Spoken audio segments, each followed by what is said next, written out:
హల్లెలూయా. ప్రియమైన దేవుని బిడ్డలారా, ప్రభువైన యేసుక్రీస్తు నాథుని పేరిట మీ అందరికీ మరొకసారి శుభవందనం చెల్లిస్తున్నాం. బాగున్నారని మేము కూడా నమ్ముచున్నాం. మీ యొక్క ప్రార్థన, దేవుని యొక్క మహాకృప మరొకసారి మీతో కలవటానికి దేవుడు మనకి సమయం ఇచ్చున్నాడు. మరి సమయంలో మరి యొక్క వాక్యాన్ని మనం ధ్యానం చేసుకుందాం. ఈరోజు మన యొక్క అంశము, నీ జీవిత ధోనిలో యేసయ్య ఉన్నాడా? ప్రియులారా, యేసుప్రభు వారి కాలంలో యేసుప్రభు వారు మరి పరిచర్య చేసే దినాల్లో జరిగిన ఒక అద్భుతమైన కార్యాన్ని, ఒక మహత్ కార్యాన్ని ఈరోజు ధ్యానం చేసుకుందాం. పరిశుద్ధ గ్రంథములు ఉన్నవారు, బైబిల్ ఉన్న వారందరూ కూడాను పరిశుద్ధ గ్రంథముల నుండి మార్కు సువార్త 4వ అధ్యాయము 35వ వచనాన్ని ధ్యానం చేసుకుందాం. ఆ దినమే సాయంకాలం అయినప్పుడు ఆయన అద్దరికి పోదుమని వారితో చెప్పగా, వారు బయలుదేరి జనులను పంపివేసి ఆయనను ఉన్నపాటున చిన్న దోణిలో తీసుకుని ఆయన వెంట మరొక దోణిలో వచ్చెను. అప్పుడు పెద్ద తుఫాను రేగి ఆయన ఉన్న దోణి మీద అలలు కొట్టినందున దోణి నిండిపోయెను. ఆయన దోణి అమరమున తలగోల మీద తలవాల్చి నిద్రించుచుండెను. వారు ఆయన లేపి, బోధకుడా, మేము నశించిపోవచ్చున్నాము, నీకు చింత లేదా అని ఆయనతో అనిరి. అందుకు ఆయన లేచి గాలిని గద్దించి నిశ్శబ్దమై ఉండుమని సముద్రంతో చెప్పగా గాలి అణిగి మిక్కిలి నిమ్మడమాయెను. అప్పుడు ఆయన, మీరెందుకు భయపడుతున్నారు? మీరింకనూ నమ్మిక లేక ఉన్నారా అని. ప్రియమైన దేవుని బిడ్డలారా, మరి ఈ యొక్క సమయమందు జరిగినటువంటి ఒక చిన్న విషయం. యేసుప్రభు వారు గెరాసీను దేశం వెళ్ళాలని తన శిష్యులతో చెప్పి ఉన్నాడు. ఆ గెరాసీను దేశం వెళ్ళి ఆ గెరాసీను దేశంలో సువార్త ప్రకటించాలని తనతో ఉన్న శిష్యులకు సాయంకాలం అప్పుడు అన్నారు. ఇంకో పేతురు గారు, యోహోను, యాకోబు వీళ్ళందరూ ఉన్నారు కదా, వాళ్ళతో అన్నారు, మనం గెరాసీను దేశం వెళ్ళి అక్కడ సువార్త ప్రకటిద్దాం, లేక దేవుని పని చేద్దాం అన్నప్పుడు ఆ గెరాసీను దేశము ఆ గలిలయ సముద్రముకు లేక రేవుకు అవతరిన ఉన్నది. అక్కడికి వెళ్ళాలంటే ఈ దరిన నుండి అద్దరికి వెళ్ళాలంటే ఆ రేవులోనికి పడవలు అవసరం. వెంటనే వీళ్ళందరూ కూడా జాలర్లు కాబట్టి ఎప్పుడైతే యేసుప్రభు వారు ఆ గెరాసీను దేశం వెళదామన్నారో వెంటనే కూడాను వాళ్ళు చిన్న పడవను సిద్ధం చేశారు. యేసుప్రభు వారు వస్తున్నారని తనతో ఉన్నటువంటి వారు కూడాను కొన్ని చిన్న పడవలను సిద్ధం చేసుకుని వీరందరూ కూడాను ప్రయాణమయ్యి ఆ యొక్క గెరాసీను దేశం వెళ్ళటానికి ప్రయాణమయ్యారు. సాయంకాల సమయము వీళ్ళు బయలుదేరుతున్నప్పుడు చక్కని వాతావరణం ఉంది, ఎంతో హాయిగా ఆ వాతావరణం ఉంది, ఆహ్లాదకరంగా ఉంది. 12 మంది అక్కడ ఉన్నటువంటి వారందరూ యేసుప్రభు వారు కూడాను ఆ దోణిలో కూర్చున్నారు. మరి పడవ నడిపేవారు నడుపుతూ ఉన్నారు. ఆ పడవలో ఉన్నటువంటి వారు లేక మా ఆలోచన చేస్తున్నారు. మరి ఎవరి పనిలో వారు నిమగ్నమై ఉన్నారు. అయితే మనం ఇక్కడ చూసినట్లయితే ఎవరి పనిలో వారు ఉన్నారు. మరి పడవ వెళుతూ ఉంది. యేసుప్రభు వారు అమరమున నిద్రపోవచ్చుండును అని రాయబడుతుంది. ఈ అమరమున యేసుప్రభు వారు నిద్రపోతూ ఉన్నారు. అయితే ఉన్నట్టుండి వాతావరణం అంతా కూడా, క్లైమేట్ అంతా కూడా ఒకసారి చేంజ్ అయిపోయింది. ఉన్నట్టుండి వాతావరణంలో పెను మార్పులు కలిగినాయి. వారు వెళుతున్నప్పుడు వాతావరణానికి, వాళ్ళు వెళ్ళినటువంటి వాతావరణానికి ఎంతో వ్యత్యాసం కలిగింది. ఉన్నటువంటి ఆ గాలి, మరి చల్లని గాలి కూడా కొంచెం వేగాన పుంజుకుంది. ఇప్పుడు వీరు ప్రయాణిస్తున్నటువంటి ఆ సముద్రము ఎంతో నెమ్మళంగా ఉంది. మరి ఉన్నట్టుండి సముద్రం యొక్క కదలికలు మారిపోయినాయి. ప్రియులారా, ఎలాగూ తయారైపోయిందంటే వీరు ప్రయాణిస్తున్నప్పుడు ఉన్నటువంటి ఆ యొక్క పరిస్థితికును వీరు వెళ్ళినటువంటి పరిస్థితికు ఎంతో వ్యత్యాసం వచ్చేస్తుంది. రాను రాను ఈ యొక్క గాలి ఎక్కువైపోతుంది, ఈ యొక్క అలలు ఎక్కువైపోతున్నాయి. భయంకరమైనటువంటి వాతావరణము అక్కడ క్రియేట్ అయిపోయింది. అది చూసినటువంటి శిష్యులు, ఎందుకంటే వాళ్ళు ఎప్పుడు కూడా సముద్రాల మీద ఉండేవాళ్ళే కాబట్టి ఆ వాతావరణం చాలా అలవాటు పడినటువంటి వారు కూడా అనుకునవచ్చు. మనం ఆ పరిస్థితిని తప్పించుకోవటానికి వారు ఎన్నో ప్రయత్నాలు చేస్తుంటారు. ఎందుకంటే సహజంగా ఆ పడవ నడిపేటువంటి వారు వాళ్ళు ఎప్పుడు కూడా ఆ ప్రాంతాల్లో తిరిగేవాళ్ళు కాబట్టి ఆ పడవను నడిపేవారు చాకచక్యంగా నడపడానికి ప్రయత్నం చేస్తూ ఉన్నారు. అయితే పడవలోనికి ఆ నీళ్లు వస్తున్నప్పుడు ఆ నీళ్లు తోడి బయట పారబోసేటువంటి వారు, అంటే ఎవరి ప్రయత్నం వాళ్ళు చేస్తూ ఉన్నారు. పడవ నడిపేవారు నడుపుతున్నారు, తెరసాపలు సరి చేసేవారు చెరు చేస్తూ ఉండవచ్చు. ఒకవేళ నీళ్లు పడుతుంటే నీళ్లు తోడేవారు కూడా ఇలాగూ కొన్ని గంటలు కూడాను ప్రయత్నం చేస్తూనే ఉన్నారు. కానీ వీరి ప్రయాణం సాగుతూనే ఉన్నది. వెళ్ళగా చూడగా ఉన్నటువంటి పరిస్థితి ఇంకా ఎక్కువగా మారిపోయింది. ఈ చిన్న గాలిలో పెద్ద పెనుగాలుగా మారిపోయి సముద్రం అంతా కూడా సుడులు తిరుగుతూ ఆ ప్రాంతం అంతా కూడా భయంకరమైనటువంటి వాతావరణం కలిగింది. అయితే ప్రియులారా, ఆ శిష్యులు అయినటువంటి వారు కూడాను ఆలోచన చేయటం ప్రారంభించి ఉంటారు ఒకవేళ. ఎందుకంటే చూస్తే వాతావరణం భయంకరంగా ఉంది. మనం వెళ్ళవలసిన దరి చాలా దూరం ఉంది. దాటొచ్చినటువంటి తీరం కూడా చాలా దూరం ఉంది. అటు ఇటు కాకుండా మధ్యలో మనం ఉండిపోయాం కాబట్టి ఏమి జరుగుతుందో అన్నటువంటి భయము అనేది వారిలోకి వచ్చేస్తుంది. ఇప్పుడు ఏం జరుగుతుందో, మనం ఏమైపోతామో. నిజమే, ఒక్కొక్క సందర్భంలో మనము కూడాను ఇలాంటి పరిస్థితుల్లో ఇరుక్కున్నప్పుడు కూడాను భయం అనేది మనకు కలుగుతూ ఉంటుంది. ఈ శిష్యులు కూడా ఏం కలిగిందంటే భయం కలుగుతుంది. ఏమవుతామో మనము. ఎందుకు తెలుసా ప్రియులారా, ఈ సముద్రము మరి మధ్యలో మునిగిపోతే, ఈ తుఫాన్లో మనం చిక్కుకొని పోతే ఎటు కాకుండా చనిపోతావేమో అన్నటువంటి భయాన్ని వారు కలిగినట్టుగా మనకు ఇక్కడ కనపడుతూ ఉంటుంది.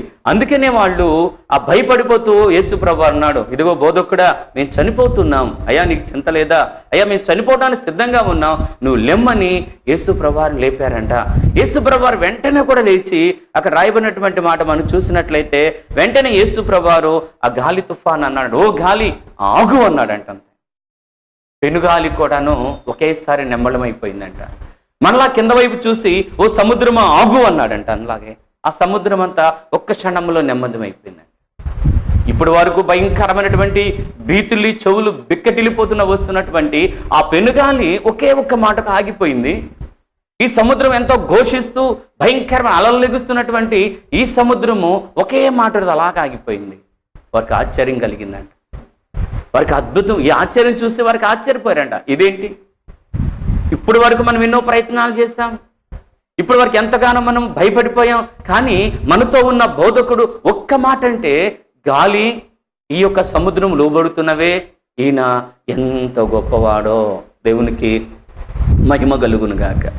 ఈయన ఎంత గొప్పవాడోనని ఆశ్చర్యపోయారంట. అయితే యేసుప్రభువు వారితో ఉన్నటువంటి మాట అంటున్నాడు, ఇక్కనైనాను కూడా మీరు నమ్మకం లేకున్నారా? ఏమయ్యా పేతురు గారు, ఏమయ్యా అంద్రేయ, ఇక మీరు నమ్మలేకపోతున్నారా?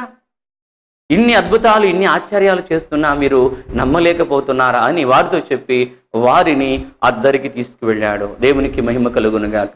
ప్రియమైన దేవుని బిడ్డలారా, ఈ వాక్యం వింటున్నటువంటి మన జీవితాల్లో కూడా చదువుకున్న వాక్య భాగానికిను మన జీవితానికి కూడా చాలా దగ్గర సంబంధం ఉన్నది. ఈ వాక్యాన్ని ఒక్కసారి మనం ధ్యానం చేసుకున్నట్లయితే, ఈ వాక్యాన్ని మన జీవితంలో పోల్చుకున్నట్లయితే ఈ వాక్యాన్ని 3 భాగాలుగా చెప్పుకోవచ్చు. మొట్టమొదటిది ప్రయాణాన్ని గురించి మనం చెప్పుకున్నట్లయితే, వారు ప్రయాణించినటువంటి బోటు లేక ఆ నావ. ఒకటి నావ. ఈ నావ అనేది దేనికి సాదృశ్యంగా ఉన్నదంటే ఒక వ్యక్తికి లేక ఒక కుటుంబానికి లేక ఒక సంఘానికి సాదృశ్యంగా ఉన్నది.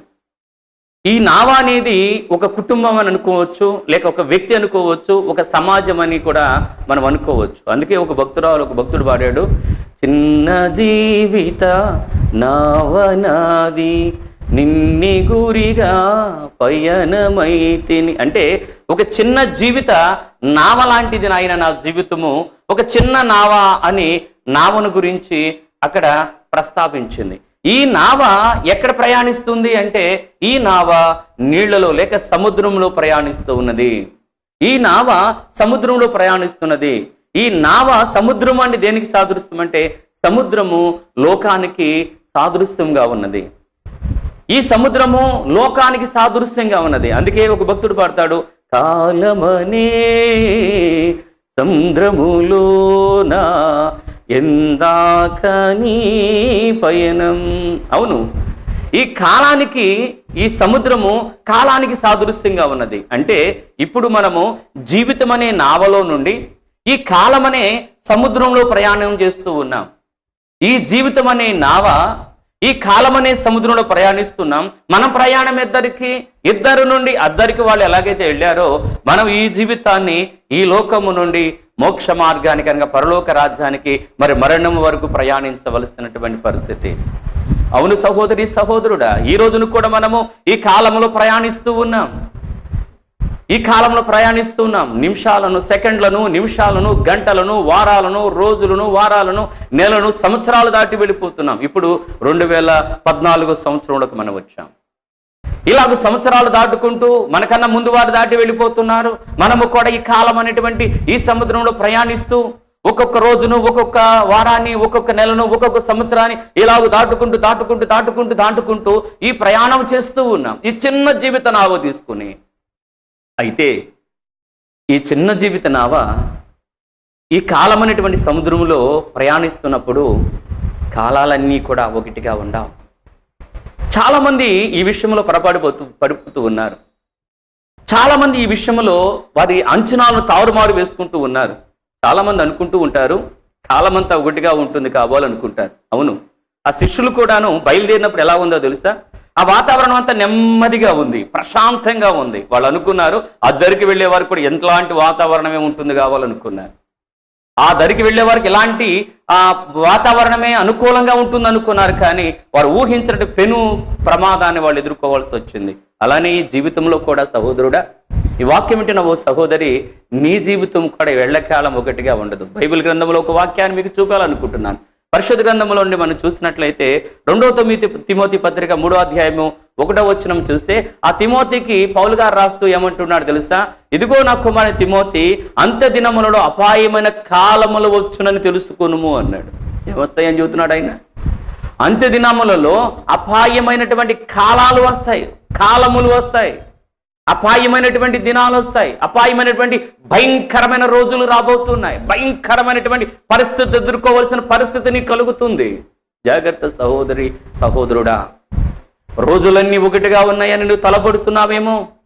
ఈ ఎల్లకాలం ఇదే ఆరోగ్యం ఉంటుందని, ఎల్లకాలం నీ చేతుల నిండా డబ్బులు ఉంటాయని, ఎల్లకాలం నువ్వు కేకేస్తే అనేక మంది గడగడ వణుకుతున్నారని అనుకుంటున్నావేమో. ఎల్లకాలం ఈ ఉద్యోగమే, ఈ పదవే, ఈ ఆరోగ్యమే ఉంటుందని తలొస్తున్నావేమో. జాగ్రత్త. ఒక దినం వస్తుంది, నువ్వు తెలియనటువంటి భయంకరమైన దినం. ఏ రోజు ఎప్పుడు ఎవరి జీవితం ఎలాగ మార్చబడుతుందో, ఏ రోజు ఎప్పుడు ఎవరి స్థితి ఎలాగ మారుతుందో అది నీ చేతుల్లో లేదు సహోదరుడా. జాగ్రత్త. చాలామంది అనుకుంటున్నారు ఇలాగెందుకు జరిగింది. ఈ మధ్యన మనము ఆ సన్నివేశాన్ని చూసాం. ఇక్కడ నర్సరాపేట నుంచి వాళ్ళు వెడుతున్నప్పుడు ఆ ప్రాంతంలో మరి యాక్సిడెంట్ అయ్యి 2 యవనస్తులు ఆ కాలువలో పడిపోయారు. ఆ రేవులో పడిపోయి ఆ బండి బొలోరా గుద్దుకుని 2 కూడాను ఎగిరి ఆ కాలువలో పడిపోయి అలాగే చనిపోయారు. అక్కడ బంధువులు స్నేహితులు రోధిస్తా ఉన్నారు, అయ్యో ఎందుకు ఇలాగ జరిగింది? కాలేజీల నుంచి వస్తున్నారు, రోజులాగే వస్తున్నారు, ఈ రోజు కూడా అలాగే వస్తారనుకున్నాం. కానీ ఆ మృత్యు అనేది బొలోరా రూపంలో లేక కారు రూపంలో గుద్దేసి 2 కూడాను రేవులో పడిపోయి లేక వాగులో పడిపోయి 2 కూడా చనిపోయారు. ఒక అతనికైతే పాపం మరి భార్య ప్రెగ్నెన్సీతో ఉందని కూడా మరి పేపర్లో వార్తల్లో కూడా చూశాను. ఎంత దుఃఖం వేసిందంటే నిజంగా సహోదరుడా, మరి ఆ కట్టుకున్న భార్య తల్లిదండ్రులు ఇంకెంతగా వెలువెల్లాడిపోయి ఉంటారో. ఎందుకు ఈ మాట మీకు జ్ఞాపకాన్ని చేస్తున్నానంటే, ఎందుకు ఈ మాట మీకు గుర్తు చేస్తున్నానంటే, రోజులన్నీ ఒకటిగా ఉండవు. వాళ్ళు ఆ రోజు అంటున్న మాట ఏంటంటే, ఇలాగ జరుగుతుందని మేము అనుకోలేదు. అవును, నువ్వు అనుకోకుండా జరిగేదే ఒక భయంకరమైనటువంటి దినం. నువ్వు అనుకోవచ్చు నా జీవితం ఇలాగే ఉంటుందని, నువ్వు అనుకోవచ్చు నా జీవిత కాలం సంతోషం ఉంటుందని, నువ్వు అనుకోవచ్చు ఎల్లకాలం ఇలాగే ఆరోగ్యం ఉంటుందని, నువ్వు అనుకోవచ్చు జీవిత కాలం ఇలాగే నేను శాసిస్తూ అనేక మంది వింటారని. సహోదరుడా, ప్రియమైన దేవుని బిడ్డలారా, దైవ జనాంగమా, ఈ కాలము సమయం నీ స్వాధీనం లేవు. కాలము సమయం నీదేనని భ్రమలో ఉంటున్నావేమో. జాగ్రత్త. ప్రమాదమైనటువంటి పరిస్థితులు ఎదురవుతూ ఉంటాయి, భయంకరమైన పరిస్థితులు ఎదురవుతూ ఉంటాయి. ఆ పరిస్థితుల్లో నీ తప్పించువారు ఎవరు? ఆ పరిస్థితి ఎదురైనప్పుడు నిన్ను కాపాడేవారు ఎవరన్నా ఉన్నారా? అలాంటి సిచ్యువేషన్ నీకు జరుగుతున్నప్పుడు, అలాంటి భయంకరమైనటువంటి ఆ సన్నివేశం నీకు జరుగుతున్నప్పుడు తప్పించేవారు నీకున్నారా? ఒక్కసారి నువ్వు ఆలోచించు. ఈ రోజున చాలా మంది ఇలాంటి పరిస్థితులు ఇరుక్కున్నప్పుడు, అనుకోని జరుగుతున్నప్పుడు, అనుకోని పరిస్థితులు ఏర్పడుతున్నప్పుడు మాకు ఎవరున్నారని వెతుకుతున్నటువంటి వారు కూడా అనేక మందికి మనకు కనపడుతూ ఉన్నారు. నిజమే, చాలా మందిని మనం చూస్తూ ఉన్నాం. ఈ చిన్న జీవిత నావ లేక చిన్న కుటుంబము ఈ కాలమని సముద్రంలో ప్రయాణిస్తున్నప్పుడు అనుకోని పెను తుఫాను లాంటి సమస్యలు, అనుకోని సముద్రం అల్లుకొల్లోలమైపోతున్న పరిస్థితులు, కుటుంబాలే చల్లా చెదరైపోతున్నాయండి. ఒక్కొక్క సంఘటనను చూస్తూ ఉంటే మన ఈ మధ్యన మరి నాకు తెలిసినటువంటి ఒక సహోదరుడు, చాలా కాలం అవుతుంది, అతడు మరి ఆ కుటుంబాన్ని పోషిస్తూ ఉంటాడు, బ్యాంకులో జాబ్ చేస్తూ ఉంటాడు అతడు. అయితే ఉదయాన్నే లేచి మరి పిల్లలను స్కూల్కి వెళ్ళిపోయి దింపొచ్చేస్తాడంటే ఉదయాన్నే లేచి ఆ క్యారేజ్ పెట్టుకుని ఆఫీస్కి వెళ్ళిపోయి మరి ఆ ఆఫీస్లో ఆ బ్యాంక్లో ఆ కంప్యూటర్ ఓపెన్ చేస్తాడండి. ఆ కంప్యూటర్ ఓపెన్ చేసి ఆ తోటి ఉన్నటువంటి పక్కన ఉన్నటువంటి ఆ సీట్లో ఉన్న అతను అన్నాడు, ఏదో బ్రదర్ పెయిన్ వస్తూ ఉంది, నాకు పెయిన్ వచ్చినట్టు ఉంది అని చెప్పాడంట. వెంటనే అతను అన్నాడంట, సరే హార్ట్ పెయిన్ వస్తుంది కాబట్టి హాస్పిటల్కి వెళ్దామని ఆ 2 కంప్యూటర్లు ఆన్ చేసినట్టు ఉన్నాయి. 2 కూడా బండి తీసుకుని వెంటనే హాస్పిటల్కి వెళ్ళిపోయారు. హాస్పిటల్కి వెళ్ళి హాస్పిటల్కి అక్కల బ్రేక్ వేసి వెనక తిరిగి చూడగానే వెనకున్న వ్యక్తి అలాగ పడిపోయి చనిపోయాడు. హార్ట్ ఫెయిల్ అయిపోయింది. ఆ భార్యకి బయట ప్రపంచం తెలియదు. చూడండి ఆ కుటుంబం ఎంత భయంకరమైన శ్రమలో చిక్కుకుందో. చూడండి ఒకసారి ఇలాంటి సన్నివేశాలు మనం చూస్తూ ఉంటే ఆమె అక్కడ రోధిస్తున్నప్పుడు మేము విన్నాం, అక్కడ అంటుంది, భగవంతుడా ఎందుకు నాకు ఇలాగ జరిగింది, దేవా అయ్యా నాయనా అని ఆ కలిగినటువంటి దేవుళ్ళందరినీ తిట్టుపోస్తా ఉంది. ఎందుకు ఈ మాట చెబుతున్నానంటే, ఇలాగ జరుగుతుంది అనుకోలేదు, ఇలాగ జరుగుతుంది అనుకోలేదు, ఊహించకుండా జరిగేది భయంకరమైనటువంటిదండి. ప్రతి మానవ జీవితంలో ప్రతి కుటుంబంలో కూడాను ఇలాంటి ఒక్కొక్క సమయం నీకు జరుగుతూ ఉంటుంది. అయితే ఆ పరిస్థితి నుండి విడిపించడానికి ఎవరన్నా నీకున్నారా? నీ పెను తుఫాన్ లాంటి సమస్యలు, ఈ పెనుగాలి లాంటి సమస్యలు నీ కుటుంబం అల్లకొల్లోలం చేస్తున్నప్పుడు, నీ కుటుంబాన్ని పాడు చేస్తున్నప్పుడు నిన్ను ఆదరించేవారు ఉన్నారా? నీకు ధైర్యం చెప్పేవారు ఉన్నారా? ఈరోజు అనేక మంది లేక, అయిన వారి దూరం అయిపోయి, ఆపదలో పడినప్పుడు, శోధనలో పడినప్పుడు, శ్రమలో పడినప్పుడు ఆదుకునేవారు లేక, సలహా చెప్పేవారు లేక, ప్రోత్సహించేవారు లేక కుటుంబాలు ఈ రోజున సూసైడ్ చేసుకుంటున్న వారు అనేక మంది కనపడుతున్నారండి. మన ఈ మధ్య అనేక మంది మనం చూస్తా ఉన్నాం, సినిమా యాక్టర్లను చూస్తా ఉన్నాం, లేక ఇంకా బయట వారిని చూస్తా ఉన్నాం. ఎందుకు ఆత్మహత్యలు ఉరిపెట్టుకుని చనిపోతున్నారు, సూసైడ్ ఎందుకు చనిపోయారని వాళ్ళు రిపోర్ట్లు వస్తున్నారు. ఆర్థికమైన ఇబ్బందులు. స్టార్లుగా ఉన్నంత కాలం స్టార్లుగా ఉంటున్నారు, తిరిగినంత కాలం ఎంతో ఏసీ కారులో ఏసీ రూములో తిరుగుతూ ఉన్నారు. కానీ అనుకోనటువంటి భయంకరమైన సన్నివేశం వచ్చేసరికి ఆ సిస్టవేషన్ నుండి తప్పించేవాడు లేక ప్రాణాలు తీసుకుంటున్నారండి. ఈరోజు నేను ప్రశ్న అడుగుతున్నాను, నేను తప్పించేవారు ఉన్నారా? నీ శోధన కాలంలో, నీ శ్రమ కాలంలో తప్పించేవారు లేరా? లేకపోతే ఒక విషయాన్ని గమనించు, ఇప్పుడు ఒక నిర్ణయానికి రా. ఇక్కడ కూడా అదే సిస్టవేషన్ వస్తుంది.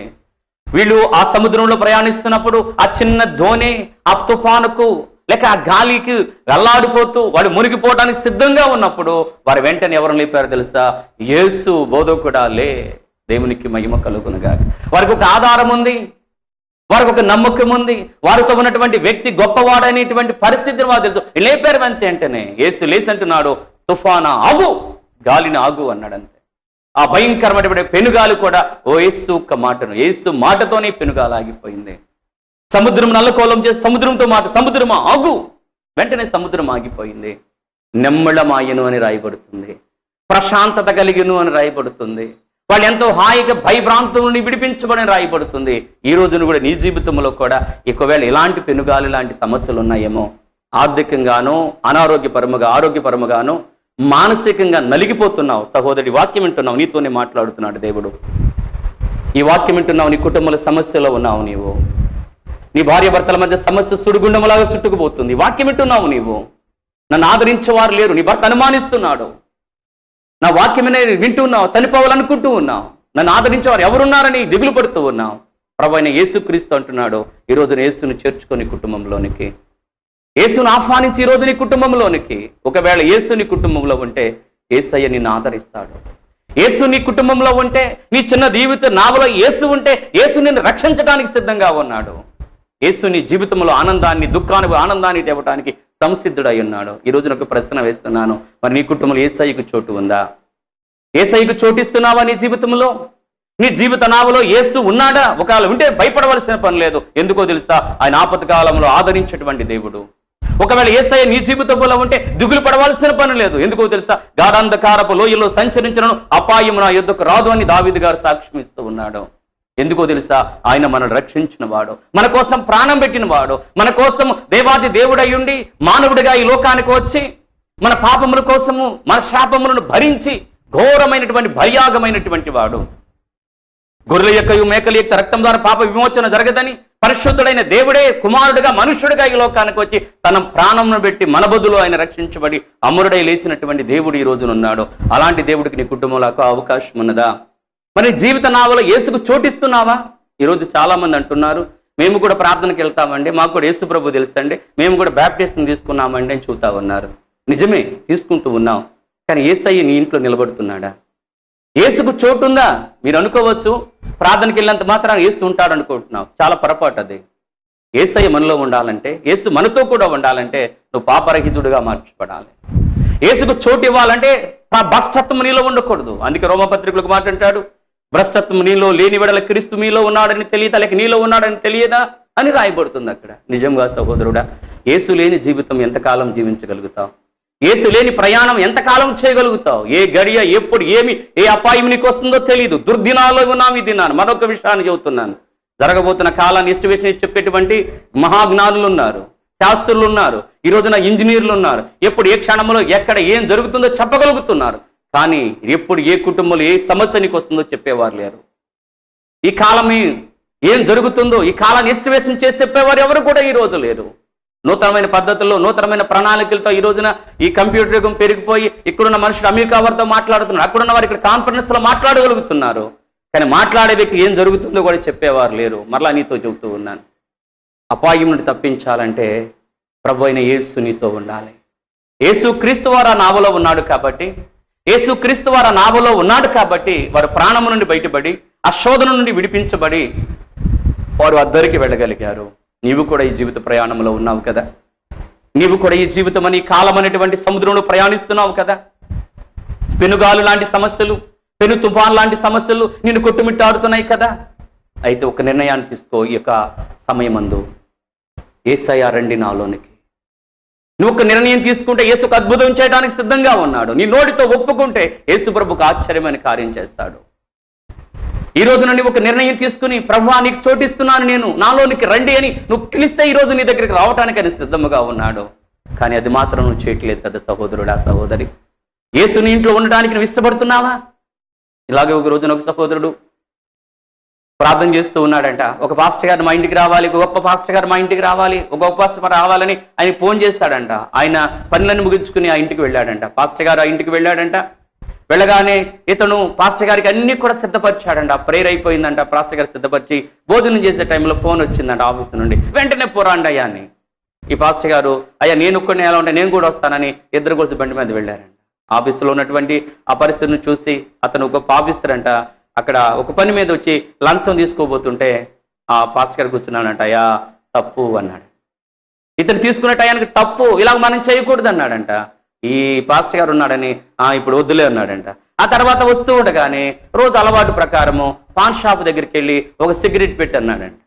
పాస్టర్ గారు అయ్యా తప్పు, అరే రే రే రే రేని ఆ సిగరెట్ పెట్టి తీసుకొని మళ్ళా వచ్చాడంట. ఇంటికాడ చికెన్ పలావా ఉండారు కదా. వస్తూ బార్ షాప్ కాడ బండాగి ఆ షాపులోకి వెళ్తుంటే ఈ పాస్టర్ గారు అయ్యా తప్పు, అయ్యా తప్పు. ఇంటికి తీసుకొచ్చి పాస్టర్ గారికి భోజనం పెట్టి వెళుతున్నాడంట. అయ్యా ఎప్పుడు మా ఇంటికి నువ్వు రానే రావద్దు. ఎందుకని? నువ్వు అన్ని తప్పు తప్పు తప్పు అంటున్నావు కదా, అందుకే మా ఇంటికి రావద్దు అన్నాడంట. ఆ పాస్టర్ గారు రాకుండా వెళ్ళిపోయాడంట. ఒక రోజున ఇలాగే తీసుకుంటున్నప్పుడు ఆ సిబిఐ ఆఫీసులో వచ్చి పట్టుకున్నారంట. తాగి ఉన్నాడు కాబట్టి ఆ పేగులని తినిపోయి క్యాన్సర్ వచ్చిందంట.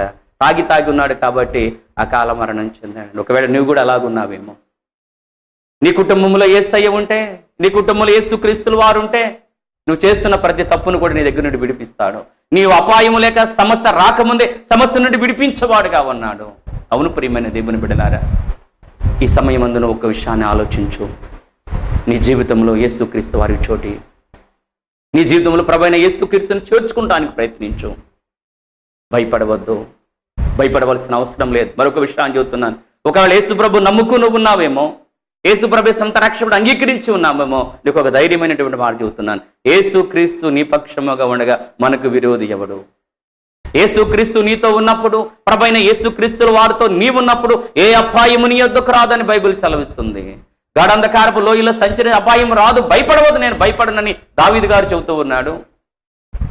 పగలవేరు బాణమైన చీకట్లో సంచి నుంచి తెగులైను నీ యొద్దకు రాదు అని కీర్తనాకారుడు చెబుతూ ఉన్నాడు. అవును ప్రియమైన దేవుని బిడ్డలారా, ఒకవేళ యేసు ప్రభుని కలిగి ఉన్నావేమో, ఒకవేళ శోధనలు వస్తున్నాయేమో, బాధలు వస్తున్నాయేమో, ఒక్కొక్క సమయంలో నువ్వు తట్టుకోలేనటువంటి సమస్యలు వస్తున్నాయేమో, నువ్వు భయపడవద్దు. నమ్మకం మాత్రం ఉంచు ప్రభువైన యేసుక్రీస్తు ద్వారా. ఎందుకో తెలుసా? ఆయన నీతో ఉన్నాడు. ఇంకొక విషయాన్ని మీతో చెప్పాలనుకుంటున్నాను. ఆ విషయం ఏంటో తెలుసా? ఒక తండ్రి కొడుకులు పక్క వెళుతూ ఉన్నారు. ఈ తండ్రి ఉండగానే కుమారుని ఎవరన్నా కూడా కొట్టగలుగుతారా? తండ్రి పక్కన ఉండగానే చిన్నపిల్లవాడిని ఎవరన్నా బెదిరించగలుగుతారా? ఎవరన్నా అదిరించగలుగుతారా? ఎందుకని బెదిరించలేరు, అదిరించలేరు, కొట్టలేరు? ఎందుకో తెలుసా? తండ్రి ఉన్నాడు పక్కనే కాబట్టి. అలాగే తండ్రి అయిన దేవుడు మనతో ఉన్నప్పుడు, ఆ తండ్రి అయిన దేవుడు మన కుటుంబంలో ఉన్నప్పుడు, ఆ తండ్రి అయిన దేవుడు మన పక్షాన ఉన్నప్పుడు ఎవరు మనల్ని ఏం చేయగలుగుతారు సహోదరుడా? ఏ మరణము ఏం చేయదు, ఏ శ్రమలు ఏమి చేయదు. శ్రమలు వస్తాయి, బాధలు వస్తాయి, కష్టాలు వస్తాయి, కానీ సమస్యల నుండి విడిపించేటువంటి వాడు యేసు నీతో ఉన్నాడు. అందుకే నువ్వు ధైర్యం కలిగి ఉండు. ఈ సమయమందు ప్రభుని ఆరాధించు, స్తుతించండి దేవుణ్ణి. ఒకవేళ నీ కుటుంబంలో యేసయ్య లేడేమో, యేసయ్యకు చోటు లేదేమో, ఈరోజు అన్ను ప్రభా రండి నా కుటుంబంలోనికి. నా కుటుంబంలో నీవుంటే, నా జీవిత నావలో నీవుంటే, ఎన్ని సమస్యలు వచ్చినా, ఎన్ని బాధలు వచ్చినా, ఎన్ని ఇబ్బందులు వచ్చినా నువ్వు తప్పిస్తావు ప్రభా అని నమ్మకంతో ముందుకు వెళ్ళండి. ఈ రోజున యేసు లేని కుటుంబాలు అనేకమంది ఉన్నాయి, యేసు లేని సంఘాలు అనేకమంది ఉన్నాయి, యేసు లేకుండా ఉన్నటువంటి మనుషులు అనేక మంది ఈ రోజున ఉన్నారు. యేసు ప్రభు లేకుండా నువ్వేం చేయగలుగుతావు? యేసు లేని జీవితం వ్యర్థం, యేసు లేని జీవితం వ్యర్థం. అందుకని ఈ రోజున ఒక నిర్ణయాన్ని తీసుకుని ప్రభు అయిన యేసు క్రీస్తు వారిని మీరు ఆహ్వానించండి. ప్రభు మనతో ఉన్నాడు, ఆయన గొప్ప కార్యం చేద్దాం, ప్రార్థన చేసుకుందాం. మాతో కూడా ఏకీవించేవారు అంటే దయచేసి మీరు ఆ టీవీ ముందు మోకరించండి, మీరున్న చోట్ల మోకరించండి, సిగ్గుపడవద్దు. మీరు ప్రభు మనతో ఉన్నాడు, ప్రార్థించండి. మీకు కూడా నేను ప్రార్థిస్తాను. ప్రార్థన చేసుకుందాం. మహాగణుడైన మా దేవా, పరిశుద్ధుడైన మా పరలోకపు తండ్రి, మీకు వందనములు. ఇంతవరకు మీరు రెక్కల చాటున భద్రపరిచిన విధం ఎంతో గొప్పది. అవును నాయన, మా జీవిత నావలో మీరు ఉండాలి నా ప్రభువా. టీవీ ముందు కూర్చున్న బిడ్డలందరినీ మీరు జ్ఞాపకం చేసుకునండి తండ్రి. ప్రతి కుటుంబంలో కూడా మీ సన్నిధిని ఉంచండి. మీకు దూరంగా ఎవరున్నారో, మీకు వ్యతిరేకంగా ఎవరున్నారో నాయన, వారిని మీరు కనికరించండి, కృప చూపండి నాయన. ఈ కాలమనే సముద్రంలో నా ప్రభా, ఈ జీవితం అనే నామ ప్రయాణిస్తూ ఉన్నాము నా తండ్రి.